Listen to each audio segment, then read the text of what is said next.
অনেক কিছু মানে দেখা যায়, ভয় পায় মানুষজন। হ্যাঁ। তোমরা শুনছো? তোমরা কখনো ভয় পাইছো? না। ভয় পাও নাই? মানে ঈদের দিন কি করছিলা?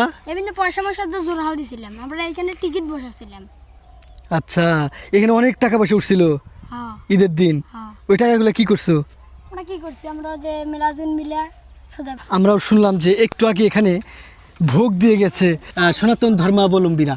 এই যে দেখুন, এখানেই একটি বাতাসা, তারপর কয়েকটি খুচরো পয়সা মানে টাকা এখানে দিয়ে গিয়েছে। অর্থাৎ এখানে প্রতিনিয়তই এভাবে ভোগ দেওয়া হয়, পূজা অর্চনা করা হয়।